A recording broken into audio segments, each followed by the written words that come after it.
Hello and welcome to another episode of Dela's Voice. I am super excited to speak to my guest today. She is a personal friend, a colleague, a really fantastic, talented, smart individual that I am so proud to know. Annie Hardock is an author, a poet, a coach, an entrepreneur. She is a mother.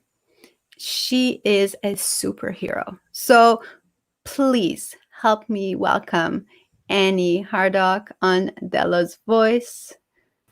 Hi, Annie. Hi, Dela. So nice to have you on my show. Thank you so much for being here. Well, thank you for having me. That's a great opportunity. Thank you. Thank you. Annie, I just want to take a second and make sure that we are live on Facebook. So I turned on my Facebook and so that I can see who's watching us, okay? And so I want to welcome everybody who's joining us today on this podcast. And please keep this an interactive podcast as we speak and dig into Annie's knowledge and her expertise. Maybe you can join us with your comments, and Annie can answer some questions, if you have any of those questions. So I want to make sure that we give people a little bit of time. And this is Annie's website. I'm going to make sure that you can see that, Annie at uxbridge.com. You can reach out to Annie also on Facebook. She is everywhere, so you can you can join Annie and ask her questions. Okay, Annie, welcome and thank you for being here today. I'm so excited to dig deep, and I want to start this conversation by asking you a little bit about your background and where you come from and how you got here to this point. Wow, that's a long story, right? Yeah, right? But really keep in mind, we only have an hour, so. Actually, I would say I kind of having big changes in my life every 18 years. So I would just start from there. So 18 years ago, no, not 18 years ago, I was almost turning 18. Okay, so going back to the first 18 years. Yes, the first 18 years. I came from Hong Kong as a foreign student. Yes, and the first place I landed was Winnipeg in Manitoba. The reason why I landed there is because I have two sisters and my brother that went ahead and as foreign student to Canada before me. So I chose to come to Canada. So after 1 year of high school, I applied to University of Waterloo, which is in Ontario. So I came and stayed in Ontario by myself as a foreign student for 4 years. Yes. And I didn't really stay in Canada because my mind I was thinking about, well, I would like to apply to study a master's degree. But I just thought, well, I'll go back home first, like in Hong Kong. And so I did. And I ended up getting a job there. I worked for about 8 months. And then, well, at that time, that's what my ex now, that we met at university and we dated for 4 years. And he wanted me to come to Canada and get married. So that's what I did. So I ran to Canada and becomes a permanent resident and eventually became a citizen. That's my journey from after university. And what I did was I became employee at the financial institution. And so my interest going from university, graduated in the math faculty in Waterloo and focus on computer science. That's what I major in, is computer science. And the other one, I guess people don't really know what it is. It's called combinatorics and optimization. Oh, Yes, say that again. Combinatorics and optimization. Okay, so what is that all about? Very math intensive type of degree that I got. So I got double major, and I could have got an economics minor if I do want to, because I did get enough courses, right? Because I didn't really went back to Hong Kong throughout all the summer, but because the university offered co-op, but I wasn't a co-op student, but I still taking courses during the summer. So I end up, instead of 4 years on a degree, I finished in 3.5 years. Right? Oh, wow. Okay. Yeah. So then my journey is like starting to get into become a full-time employee. But I chose the financial field. I was really interested in it because we were writing programs and develop system for the traders, the money Yeah. investment banking. So it has a lot to do with numbers. So I understand the math, and so I become a system analyst too, right? To liaison between the programmer and the business users. Right? So after about 4 years, and then I will tell you the other story that what happened that got me to decide to leave the job. And then I moved to another bank. And then after 1 year, and I decided to become a system consultant. So I set up, that's my first business.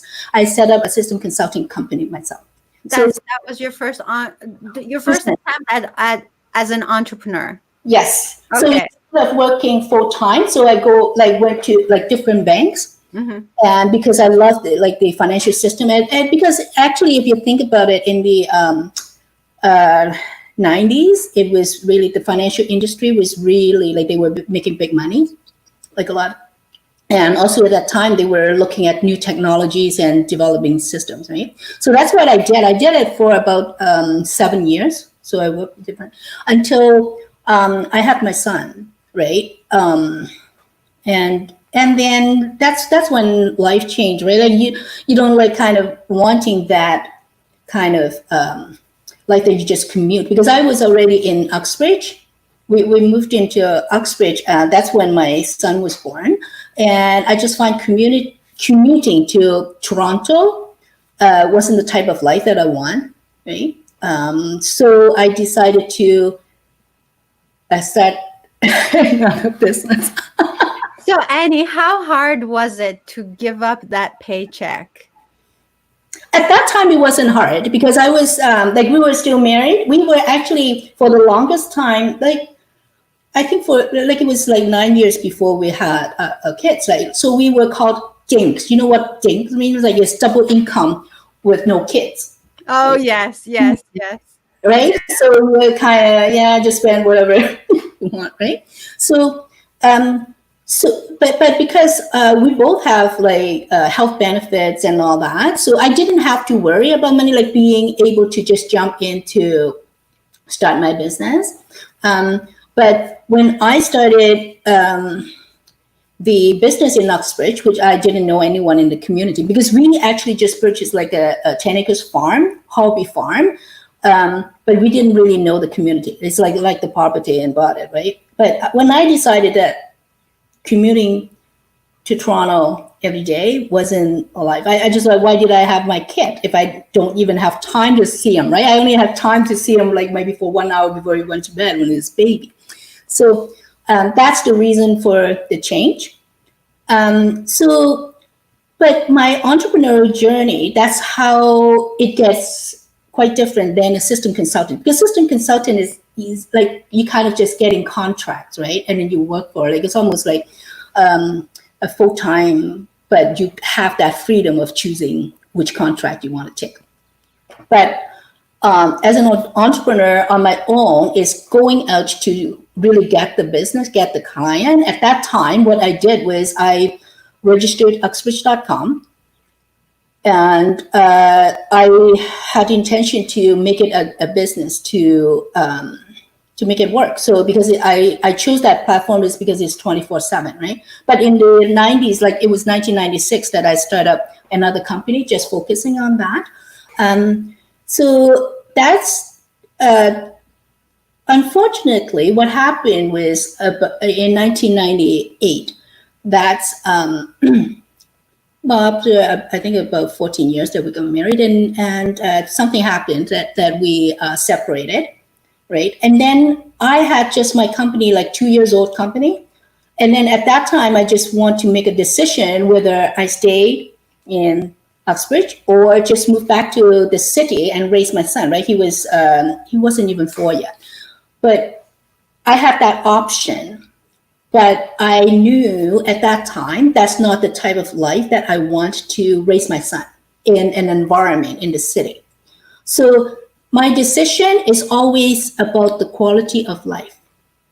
You see, like what I did, like when I make all those changes, like with my career or job, it's because I didn't want that kind of life. So I create another one that I can enjoy, right? Mm-hmm. So that's what I did, and I raised my son since he was 4 years old as single parent. So the big change was, like I said, when I was 18, I came to Canada, and then when I was around 36, and that's when the marriage broke up, and then I became a single parent. Right. Wow. So the 18-year passed, and then my son graduated from university, and now it's been at least 4 years now. Yeah. So that's when another change happened, right? Because when he finished university, that's a like stage of our lives, right? Yeah. So I was very clear. My son is the same. Like he is very independent. I knew like since he was like little that he has his one. He has his idea and he would just work on that. So when he came back from university, the first thing he said, "You're not expecting me to live with you all the time." Like, it's like, right? Yes. 4 years of freedom at university. He actually went to McGill, so he was in Montreal, far enough that I don't bother him like, well, like weekly, no. So, How was that for you? pardon me? How was that for you? For me? Yeah. How was it for you? Oh, no, I learned to actually accept that because I just saying, yes, when we raise our kids, we don't think of like just holding them on, like holding on to them. You And mean we don't own them?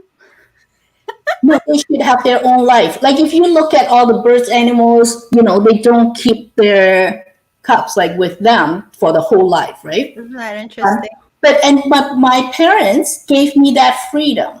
Like I came to Canada when I was like, before I turned 18. Then I didn't really go back a lot, right? Like so, but they gave me that option, right? So it's just logical, like to give him that option. But he worked really hard because he told me what he wanted, and he did it in 2 years. So he became financially independent, and he moved to the city. Right? Wow. That's what he wanted. Groovy. But because he has a goal, that's what I mean. Like if you know what your goal is and you work towards it, that's what you can do. So when he moved out, I think he was like 23. I don't know. Like he's turning 26 in September. So So that's what I know. That's another 18 years change. Like that's my time.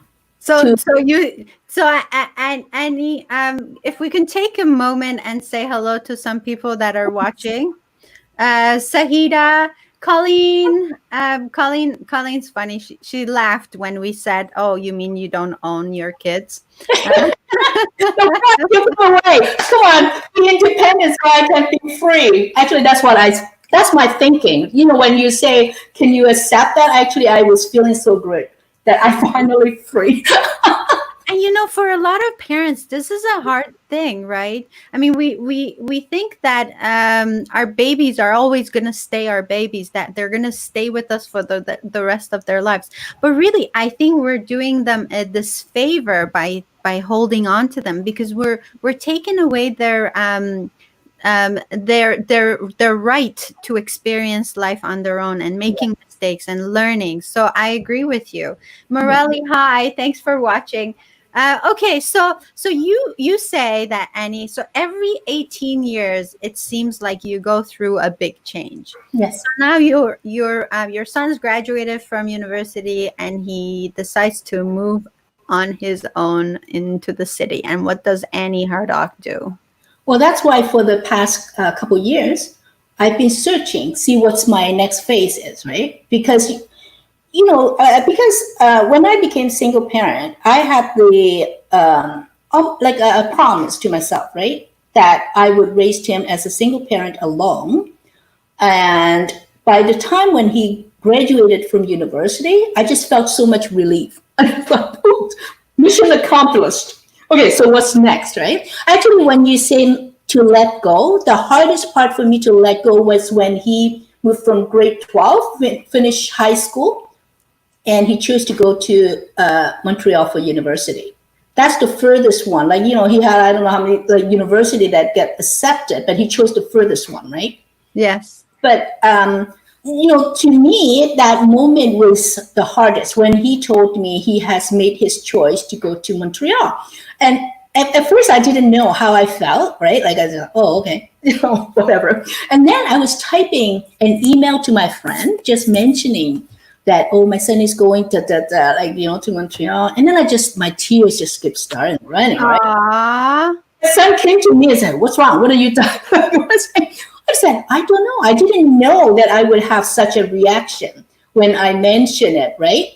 So that was the hardest time that I knew, because we actually did lots of things together when I raised him. Like, we did piano together, we did karate, we did everything, together, and we bonded really well. We can talk for hours, like type of.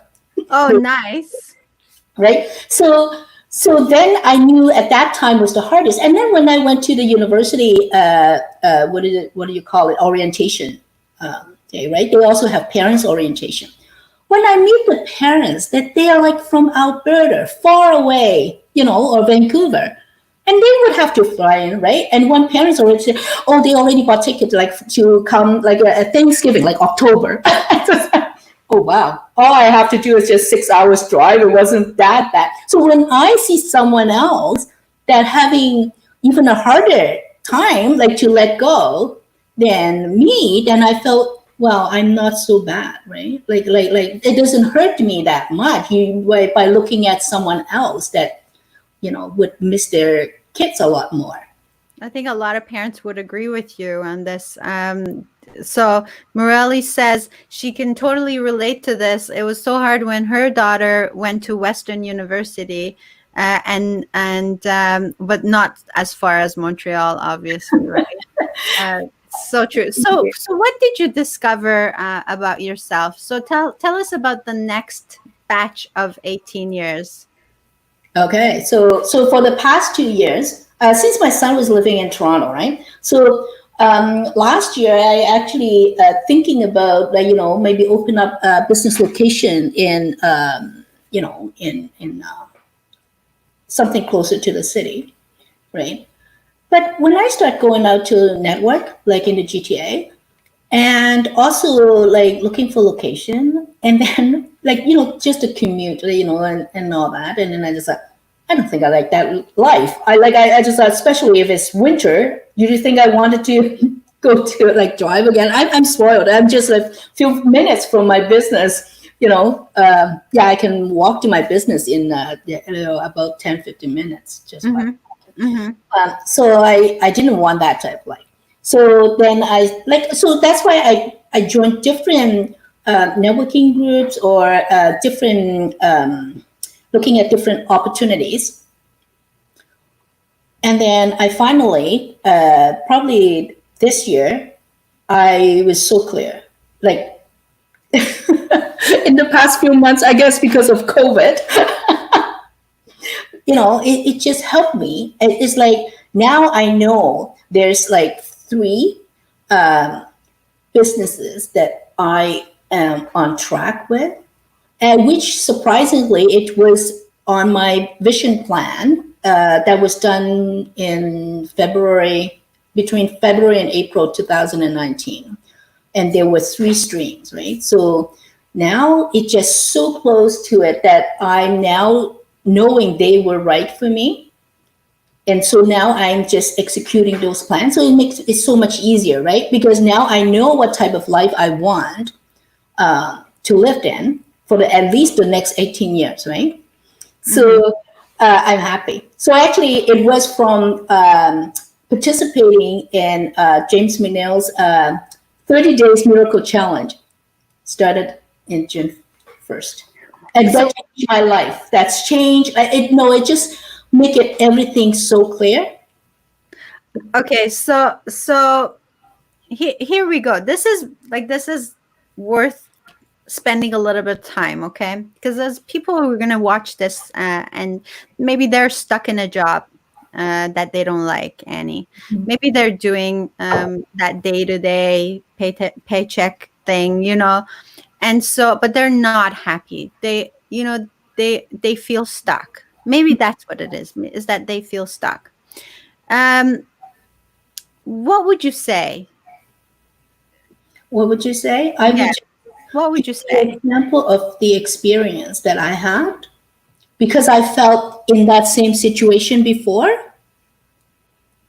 And so if you don't want this lifestyle that you're living in, like having the job that you just go, not happy, whatever you're not happy, then you have to stop whatever you're doing, right? Otherwise you just get the same thing that you are in. So when you decided to make a change, you have to know what kind of life you want to create, right, for yourself.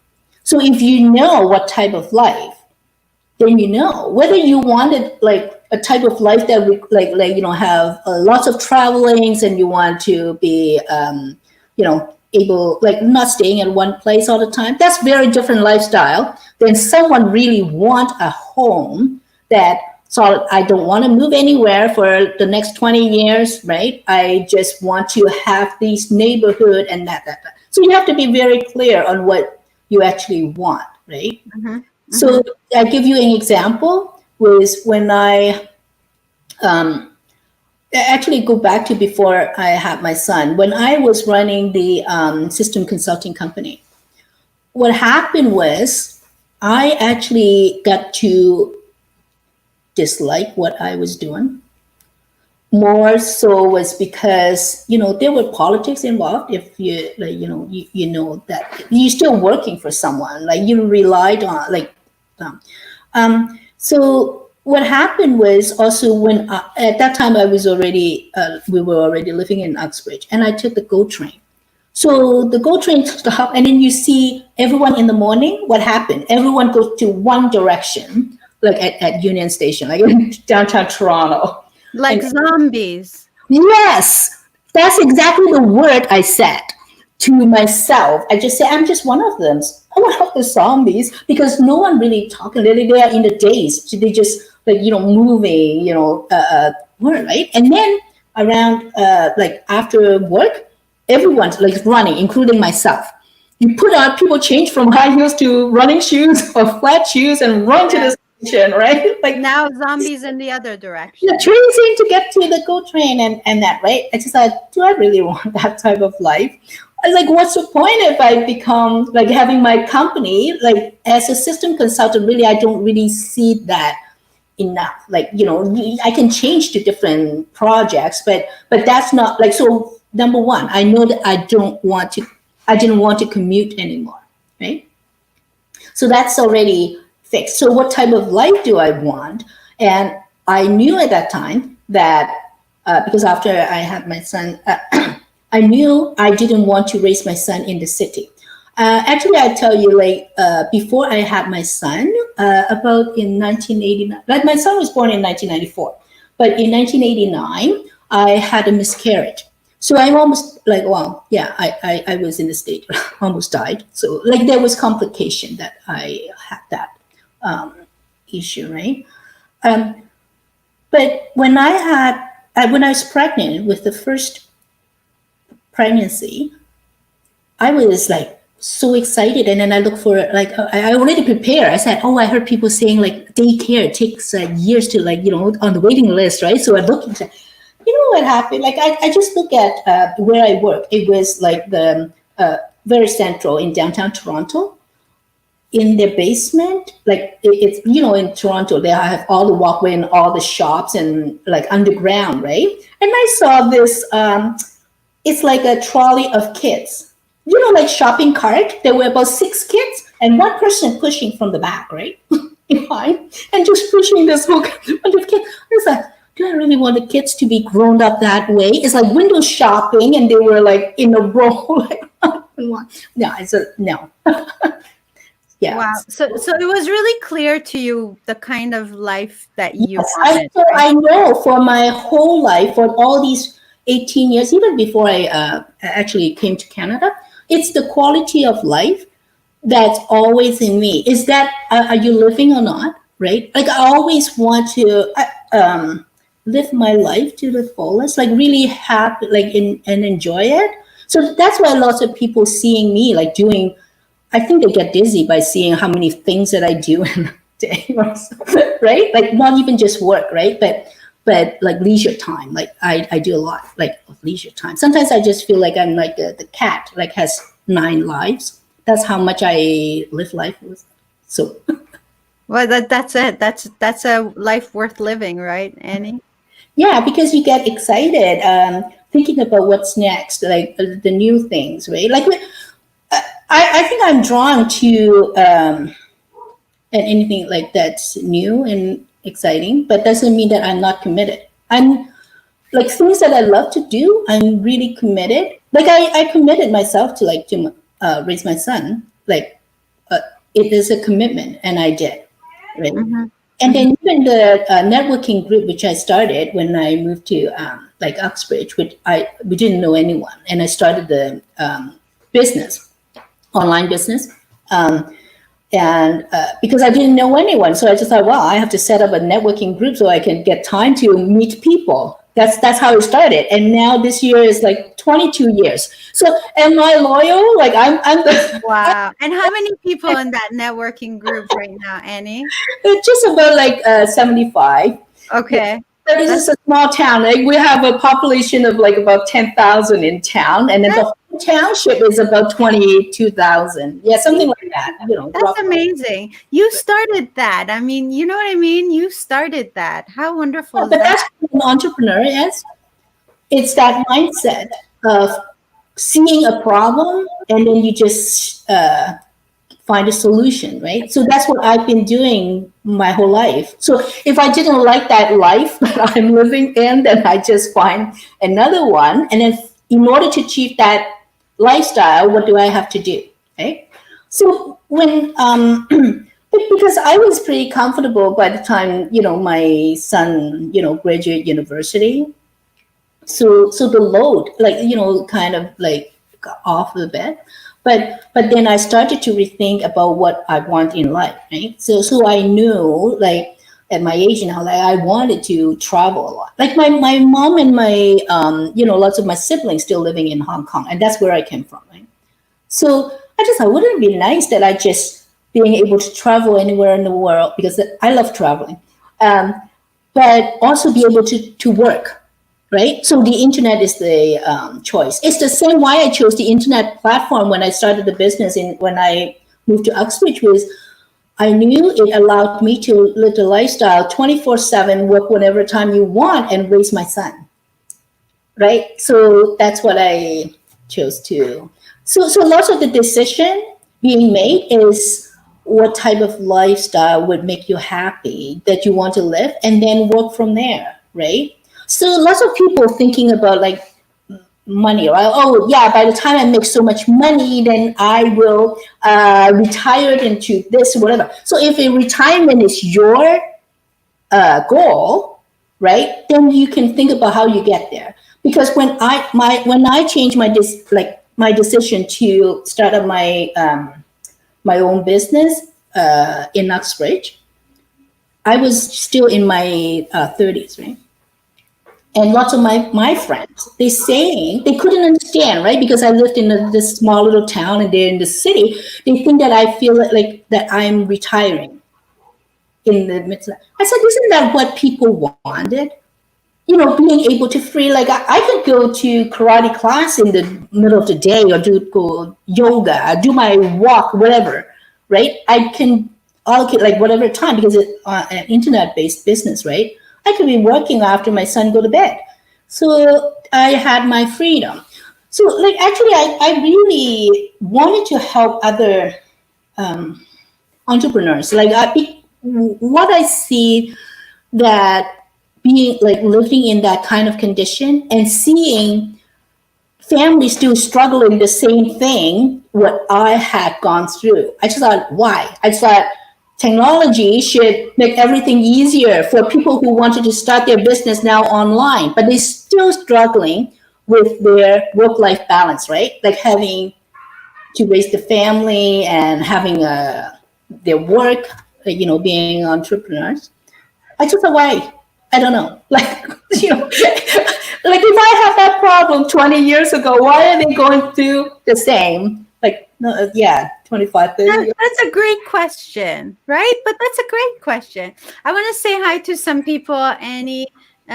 So Tracy is watching, Allison, Jacques, Nasser. Thank you so much, everybody, for watching.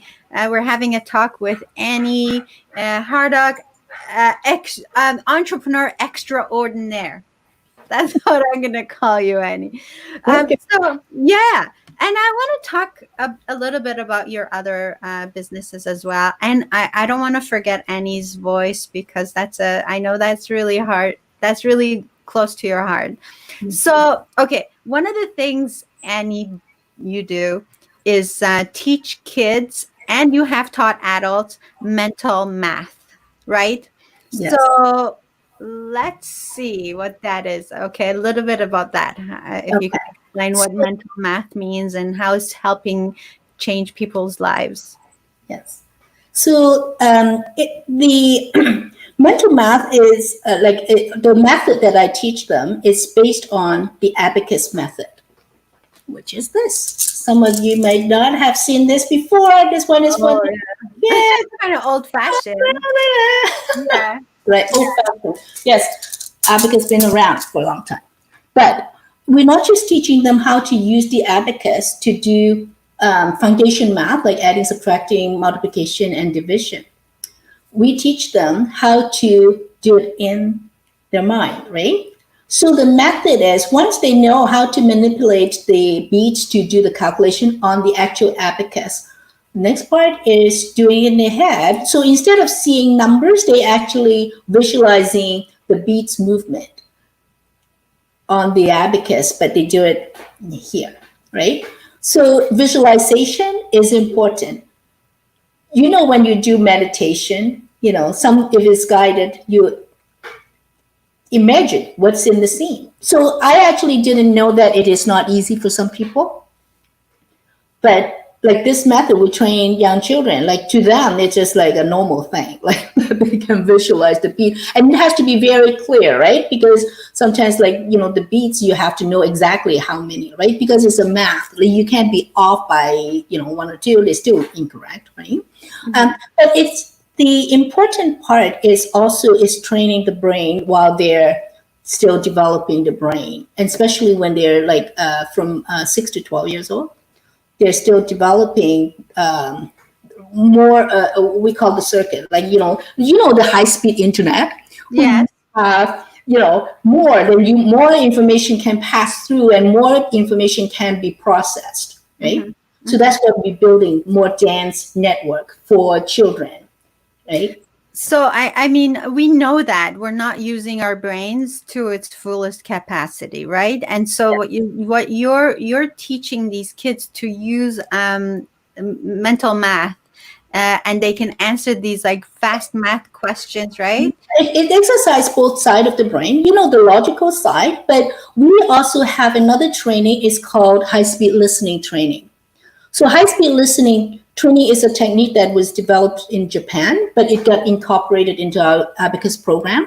So what happened is, with the listening training, it actually empower 19 brain powers, like observation, creativity, judgment, observation. So there's lots of ability that we never really used. But I know a lot of adults who don't use those. So it is more about helping them to build more of these networks and also optimize their learning ability, right? When we talk about, there's lots of about the brainwave pattern and all that. We're not getting into it. But when you talk, like as an adult, we're trying to about the conscious mind and the subconscious mind. So this method actually involved in all that. That's why I'm so fascinated about the method.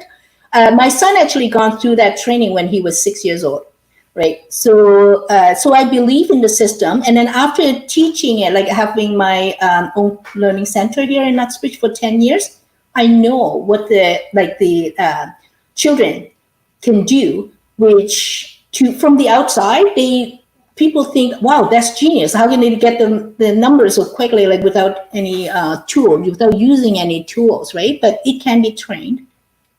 So if it's the willingness of people who wants to make that change, right? So yeah, I love it. I'd be so interested in learning some mental math. Like the best thing I ever learned was doing percentages in my head, to be honest with you, Annie, right? Because a lot of the stuff we learn at school, especially like maybe in calculus or things that we don't use on a regular basis, but there's a lot that we can learn that we can use all the time in our lives. And like calculating percentages, like tax, how much is the tax on this, and how much, oh, this is 25% off, let me see how much money I'm gonna spend. If people know that by keep learning new things, just keep learning new things, and it slow down you aging. Like, would you do that? I'm with you. So different reason for people. Because if you stop learning, you just stop growing, and then stop growing, you kind of your life wasn't really happy. Yeah. When you're not happy with your life, change it to something new. Right? Learn something new. Activities. That help you. So what you did now, because I mean you have this learning center in Uxbridge where you teach kids how to do mental math, and ever since COVID started, that center closed down, and now you, the genius entrepreneur that you are, had to come up with a new plan. And so, I mean, you just keep implementing new ideas and creating. And so, what are you working on right now? Yes, I think that's what the an entrepreneur does, right? When you see a problem, my problem was I could not open my center, so I have to find a solution. And we had that 1 week with the March break, right? Like before the total lockdown, I actually opened like online, virtual. To service like some of the existing student, right? Not everyone come back, but take the lesson online. I was able to combine what we already have, which is an online system that we do have digital abacus, and all our students, they already have this tool, right? But with the digital abacus, I can actually see them, that they can just share the screen and I can see all that. And also we have the back end. We see all the answers that they enter, so I can problem solve, like knowing what type of answer they put, so I know what type of mistake they're making and help them, right? So, and another thing is I was looking for a virtual platform. Like Zoom doesn't really get to do what I wanted to do, because it's group lesson, and sometimes I just want the one-on-one instead of going to break room. Like this virtual classroom that I find it's really easy to move student around. Like they find it easy to use too. So that's how I've been operating, like online, just with a few students. Like one thing I think is just opportunity just show up, because I know parents, they would not be wanting to just doing online if it wasn't, like if I give them an option, but not because of COVID, they might not choose that option, lots of the parents, right? But now, like, we have to do it, so they're willing, open up to try, right? So once they try it, it's like, oh my God, instead of driving 45 minutes to my location every single week, I have still like that, been driving for 5 years, 7 years to my location for 45 minutes each way, right? Yeah.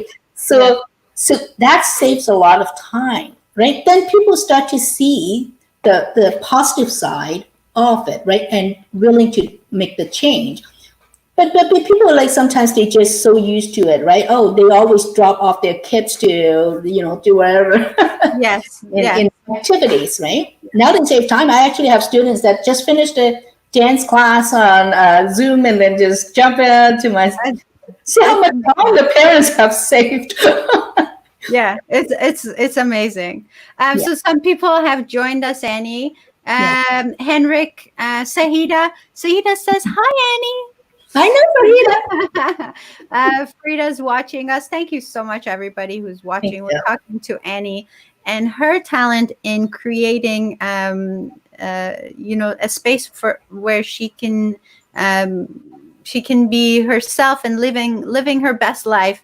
While being an entrepreneur, right? Like during COVID, I was so excited. I actually now get up at 6 o'clock in the morning, just because I'm so excited. Because what's coming, what's waiting for me. Like now, I find out the opportunity to live a life. Wow! I always say I wanted to travel and all that, right? By having the virtual classroom, right? I actually can help a lot more children around the world as long as they have internet access, because I can train them, right? That's so I just so like I really because I have so much faith and like belief in how children benefit in this program.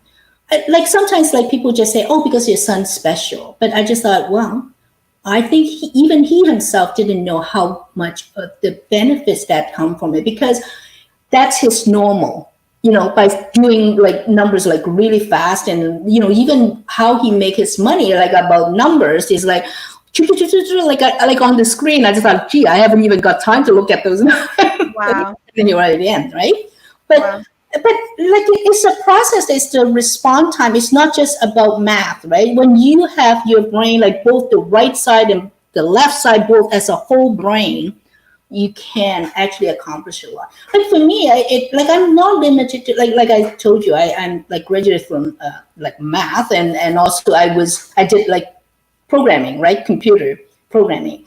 But my artistic side, it's just so overwhelming. It's just like I have the art side too. Like initially, we're gonna get to that. They were fighting each other, right? Before it's like, no, you don't do this. No, I wanted to do it, right? But it's learning how to, have them work together. So that's why I always like, in my view, is forget about like external. Like you have to look into yourself. If I can perfect myself instead of trying to perfect someone else, like that's what lots of people do. Like saying, I want my kids to be perfect. I want like my husband to be perfect. What about yourself? They're looking yourself. So that's what leads to that personal growth. It's just so important. It was through the personal growth. That's how I feel that I can live a life that I feel happy, peaceful, and joy all the time. Because you don't hold on to those negative feelings. I'm with you. I think personal growth for me has been a journey too that I started a while ago, and it still goes on, all the time. There's no expiry date to personal growth, Yes. right? And it's one of the only things that you that gives you the fulfillment you want in life, right? The satisfaction that you want, the peace that brings you joy. And I want to talk about that a little bit, Annie, if you don't mind. I want to be mindful of the people who join us as we talk. And to welcome them. Hi, Lena. Thank you for joining us. And so there you have a platform called Annie's Voice. So let's talk about that for a little bit. Annie's voice on Dela's voice. Let's hear about Annie's voice. What is that all about? Yes. The idea came from the since I separated back in 1998, right, and divorced. And it was my journey through that tough time. Like initially, I thought it was because of the marriage, but I actually gone into depression for about 3 years, right? So I had written lots of the spiritually, to me, a spiritually inspired poem because they just came to me. It's a miracle experience to me. Um, and and then I lived my life by just looking at all the insights that were written in the poem and understand what it is. And then I just practice like and live that kind of life through all these poems. I have probably close to 20 of these poems. And also the music. The music just came like after I just wrote it. And then, so it's magical experience, right? So it's about 2 years ago, 3 years ago. I just to a point that I just thought, oh my God, like I just, because I had lived that like 18 years life, that I just thought, oh, it really worked. You know, those poems, like whatever it says, it inspired me and it helped me how to live my life. So I just thought, well, I think it's time to share with others these poems. So it's just about, I think it was about 3 years ago or four. One of the, well, she's now like she's the author and is a compiler. She approached me and she said she actually wanted to compile a book with stories. It's about awakenings, right? So the topic when she say awakenings, I thought, well, that's what I went through years ago, but it was hidden because I didn't, because no one understand when I trying to express, like they think it is like I'm in La La Land or something, right? Like that kind of feeling. So I just kept them to myself, right? But those that awakening, so it got me to go through my poems again 3-4 years ago. So I find one that I said, yeah, it's truly like it's an awakening moment for me. So I included that poem and then I wrote a little story about it. And then it finally got published just September of last year. Wow. So it was released and it's now on Amazon. It's all like stories of growth, healing, and magical transformations. That's amazing. So it's just the timing of that, because last year when I was, like I said, the past couple of years, I was seeing like what type of life do I want to live in, right? But I knew that I wanted to release this poem. I just saying these poems were not just for me to keep, it's to help others, right? So I just didn't know what method to, you know, like to spread the message of these poems. So, but last year I decided, yes, I think it's Annie's voice, because I need a voice. I do like actually do sing in choirs for more than 10 years, like in a community choir. I actually belongs to 2 choirs. So I just thought, wow, I really, because I think it has that feeling of not able to share these poems publicly to others because of that fear that people not understand. But when the past 2 years, I start surrounding myself to people who have the spiritual awakening experience, or they are searching, then those people started to understand. I just thought, wow, yeah, I think the time has come that someone is going to understand what I went through. So instead of just hiding them, so it's been 20 years, like, so actually the one of the poem that I'm going to read to you, it's like, it was done in year 2000. So it's been 20 years ago. But that's what I want the Annie's voice has, because besides the poems and music, the photography of natures also came magically, like to me. Like I just keep posting. Some people was like, yeah, before saying, wow, you just keep posting them on Facebook, and you're like, yeah, like they say, well, people can just take them, like, right? Like people are so protective, like about their pictures, like what they take. But I just say, yeah, but it's beautiful. I just say, because it just keep coming. Like every day I can go out. Sometimes it's just surprise myself, like about the scene. You know, I've never seen a picture that's like with the sun. Like it's always round. Like every time I take the picture of the sun, it's round, right? But that one morning, it just happened in not that long ago, a few weeks ago. It was a diamond shape. It was a diamond, and it was on top of I saw that. That was quite my tree. I just thought that's a Christmas tree. Do you know what that magic is? I have to tell you that story. It's just like before I would say it's just so spooky. I don't know why, but actually, but the night before, I was attending Rodrigo's Create Magic in Your Life. His workshop. It was on Sunday night. And then at the end of the group session, someone was asking another participant, "Is that a Christmas tree behind you?" Yeah, it wasn't decorated, but I guess he was in the basement of the tree. They said, "Oh, yeah, it's always been there."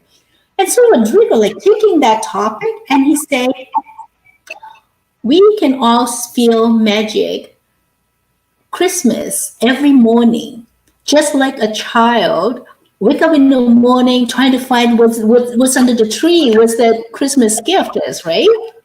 So because I hear that, so that morning, Monday morning, I was just finishing that 30-day miracle challenge, like live video at 7 o'clock. So right after it finished, and I turned my head from my bedroom window, and I saw the sun, and thought, "Oh my God!" It just right above that. I have the big spruce tree, so I kind of just take a picture, and I was like, "What's this?" And I check it again. I said, "It's a diamond shape diamond. I've never seen a diamond sun on the top." So it became a Christmas tree. It's like, so the next thing I start to think, I just saying, "Okay, what's my Christmas gift?"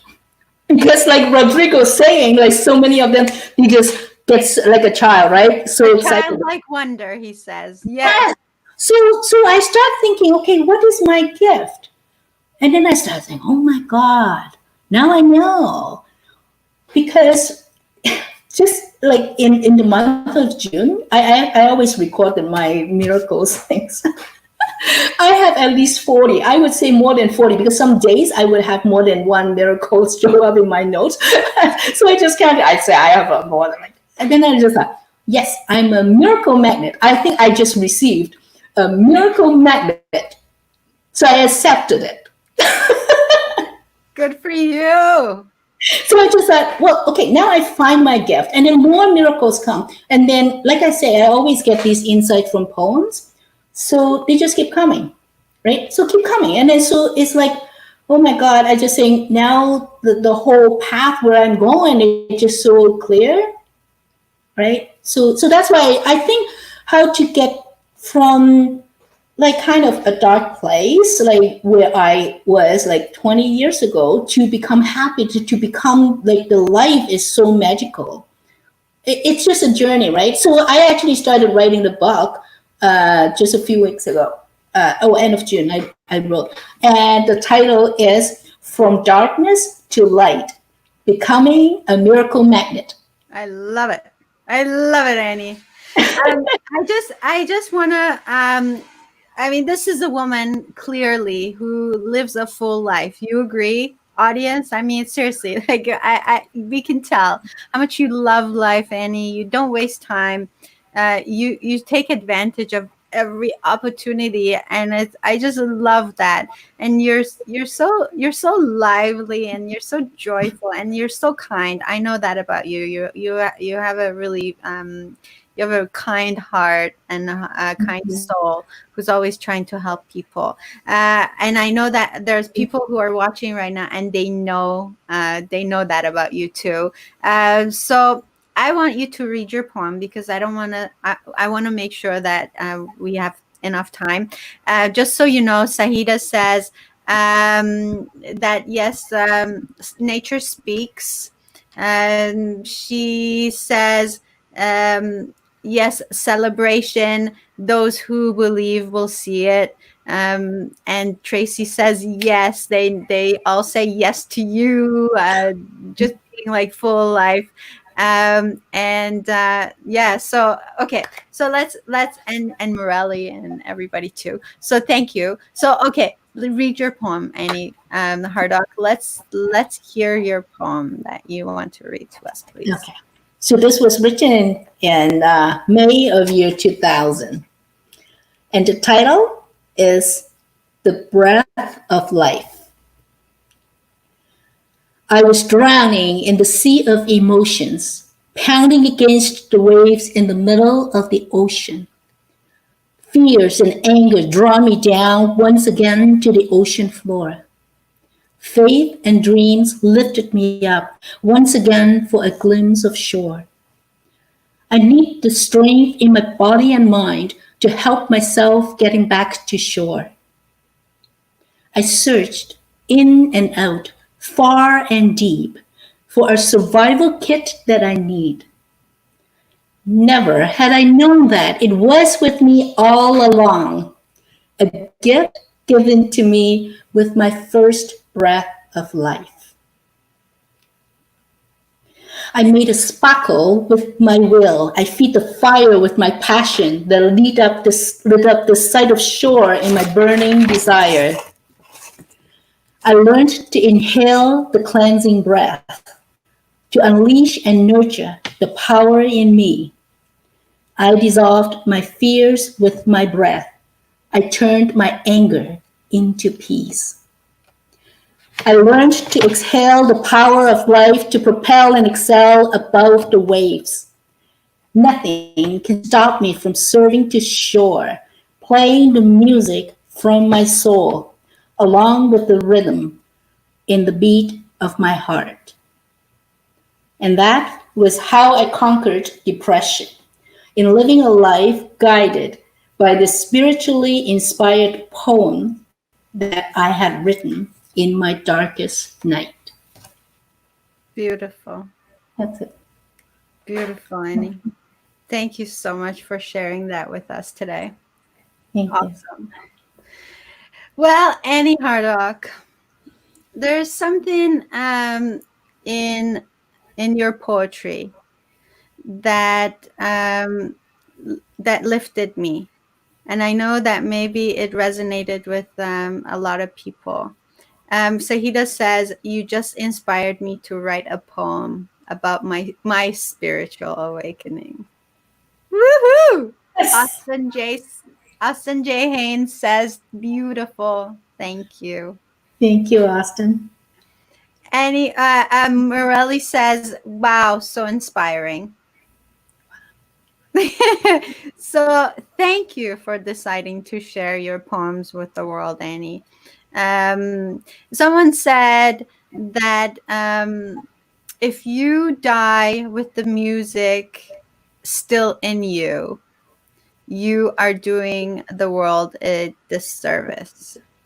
And so your poems are so worthy of sharing with the world. And I thank you for deciding to do that.